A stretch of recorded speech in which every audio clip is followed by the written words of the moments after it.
Assalamualaikum warahmatullahi wabarakatuh. Alhamdulillahirabbil alamin. Alhamdulillahilladzi hadana li hadza wa ma kunna linahtadiya laula an hadanallah.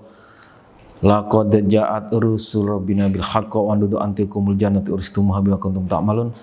Asyhadu an la ilaha illallah wa asyhadu anna Muhammadar Rasulullah sallallahu alaihi wasallam wa ala alihi washabi amma ba'd. Alhamdulillahirabbil alamin.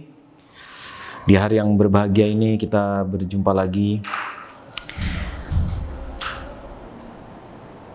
dengan waktu yang semoga kita selalu dirahmati oleh Allah, sehingga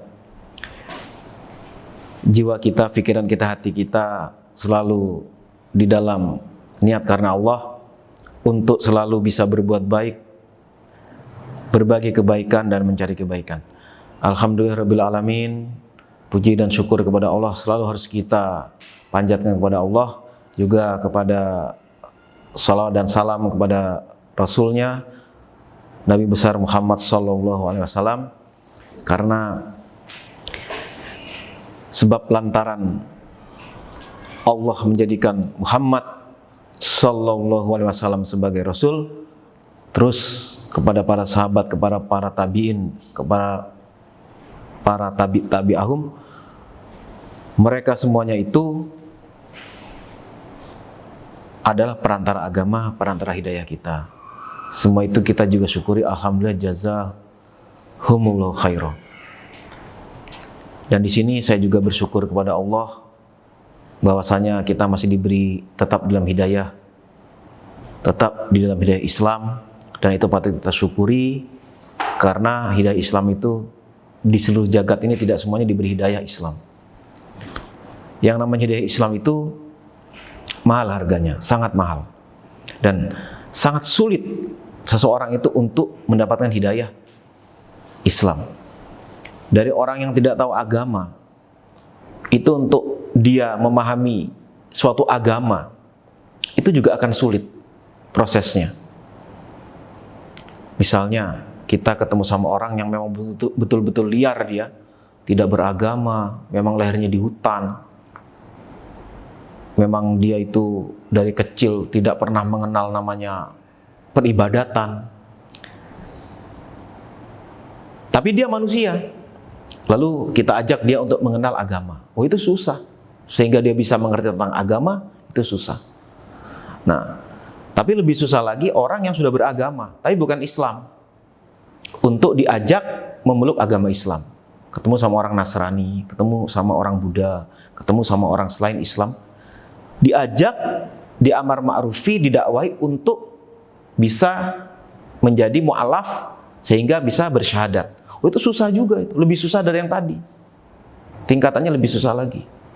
Nah, di atas itu lagi, yang lebih susah lagi adalah orang yang dia telah mengaku sebagai orang Islam, KTP-nya Islam, iya kan, pakainya Islam, namanya Islam, namanya pakai Muhammad, pakai Abu Bakar, pakai Umar, pakai Utsman, pakai Ali, namanya berbau Islam, tetapi kelakuannya tidak iman. Dia tidak sholat, saat Ramadan dia tidak puasa, walaupun kaya raya dia tidak berhaji, tidak berumroh, walaupun hartanya berlebihan dia pelit dengan sodako.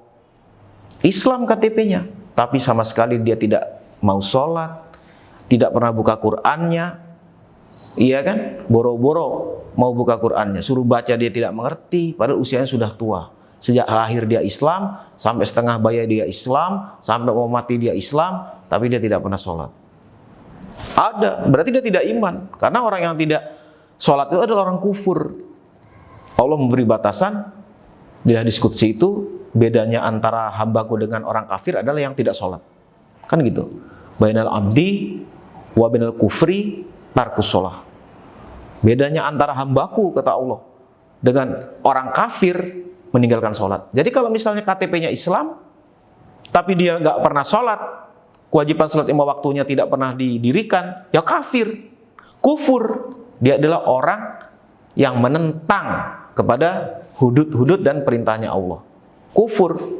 Itu aja batasannya.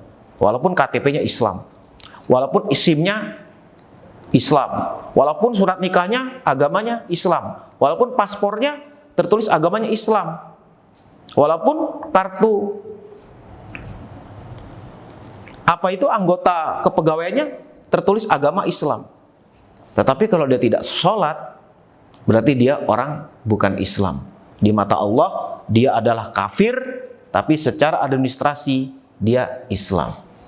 Kan begitu. Tapi kafir. Nah, jadi untuk menjadikan orang Islam menjadi orang iman, itu juga tingkatannya lebih sulit lagi itu. 4 kali lebih sulit daripada orang yang tidak tahu agama untuk dimengertikan tentang agama. Lebih sulit lagi orang yang sudah Islam untuk menjadi iman. Sulit. Sesuatu yang sulit itu tidak mudah. Karena orang yang Islam dia bisa iman, dia bisa takut kepada Allah, dia bisa bertakwa, dia bisa bertawakal, dia bisa yakin kepada Allah, sehingga dia betul-betul iman kepada Allah, iman kepada malaikat, iman kepada kitab, iman kepada nabi, iman kepada hari kiamat, iman kepada takdir buruk dan takdir jelek. Itu sesuatu yang sulit. Itu butuh lagi usaha lebih. Nah, tetapi yang lebih sulit lagi dari tingkatan itu, yang orang-orang sering lupa adalah ketika orang itu sudah Islam, sudah iman, dia mempertahankan keimanannya itu sampai tutup pol ajal matinya. Oh, itu lebih susah lagi. Karena godanya itu hawa nafsunya sendiri. Sehingga orang itu ketika semakin berilmu, dia semakin riya, semakin sum'ah, semakin ujub dengan keilmuannya. Semakin pol dewe dia. Semakin merasa bahwa dia itu orang pintar, orang hebat. Tidak zuhud. Jadi sombong. Iya kan? Susah untuk istiqomah itu.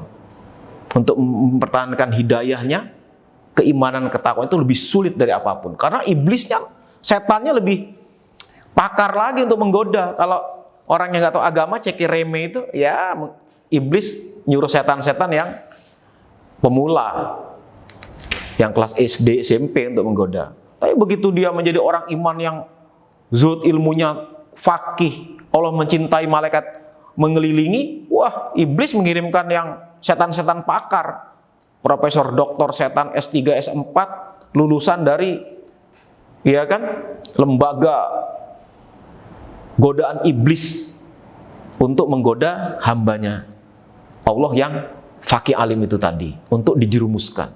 Godanya berat. Makanya jangan heran kok tiba-tiba di Quran ada seorang ustadz suatu pesantren mencabuli muridnya, mencabuli santrinya. Seorang guru agama, dia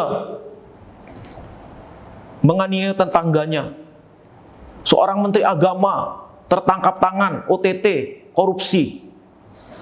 Berapa kali menteri agama kita, Republik Indonesia, banyak masuk bui karena pengadaan wakaf Al-Quran, karena penyalahgunaan wewenang dalam penggunaan dana haji. Padahal tingkatnya menteri agama. Tapi tidak mencontoh, itulah contoh daripada menjaga keimanan dan ketakwaan itu sulit dari godaan-godaan setan yang terkutuk itu. Oleh karena itu, kita setiap hari harus selalu menata niat. Hidup ini harus disadari, sebenarnya hidup ini untuk apa? Kalau kita selalu bangun pagi, sadar bahwa hidup ini untuk ibadah, kita itu tidak tertarik dengan dunia. Kalau bukan haknya, kita nggak mau.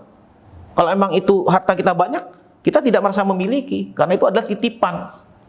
Orang kalau tahu bahwa hari-harinya adalah hidup untuk kembali kepada Allah, dia akan zuhud. Jadi, harta itu tidak ada di dalam hatinya, tapi harta itu cuma ada di tangannya. Ketika dia kaya, harta itu ada di genggamannya, tapi tidak pernah ada di hatinya. Jadi dia menjadi ketika makin kaya, ya dia makin loman, makin dermawan, makin baik, makin rendah hati, makin low profile, makin humble. Karena dia tahu semua itu adalah milik Allah. Oleh karena itu, kepada para saudara-saudaraku seiman, seislam, kembali lagi bahwasanya kita yang sudah Islam, yang sudah beriman, PR kita sangat besar, yaitu mempertahankan hidayah Islam ini dengan keimanan kita, dengan ketakwaan kita kepada Allah sampai tutup pol ajal mati kita masing-masing. Kalau sebelum mati kita lepas, ya berarti kita bukan mati baik secara Islam. Kan gitu. Karena Islam itu harus ditetapi sampai kita mati. Sampai kita disaksikan sebagai husnul khotimah. Wala tamutunna illa wa antum muslimin. Dan jangan kamu mati kecuali kamu itu dalam keadaan Islam. Islam yang beriman, bukan Islam yang nggak sholat. Kalau misalnya dia Islam yang nggak sholat, ya berarti Allah menyaksikan jasad itu adalah orang kufur karena nggak sholat, gitu. Walaupun KTP-nya Islam. Sekali lagi, kita jangan sampai kita itu mati kecuali kita dalam keadaan Islam. Oleh karena itu, demikian saja nasihat dari saya, pitutur yang sedikit ini ilham dari Allah. Mudah-mudahan Allah paring kepada kita semua penjagaan, paring kepada kita semua adalah kekuatan sehingga kita bisa mempertahankan hidayah ini dengan keimanan kita semakin naik, ketakwaan kita semakin tinggi, sehingga kewajiban-kewajiban agama, kewajiban-kewajiban agama yang telah diberikan oleh Allah itu bisa kita jaga, kita laksanakan, dan kita di dalam sunnah-sunnah Rasulullah bisa kita tingkatkan, sehingga kita bisa semakin tinggi derajatnya di sisi Allah ketika kita mendekati ajal kita masing-masing, disaksikan husnul khotimah dan di dalam pengampunan yang besar. Alhamdulillah, jazakumullah khairah. Mudah-mudahan Allah memberikan hikmah barokah kepada kita semua. Assalamualaikum warahmatullahi wabarakatuh.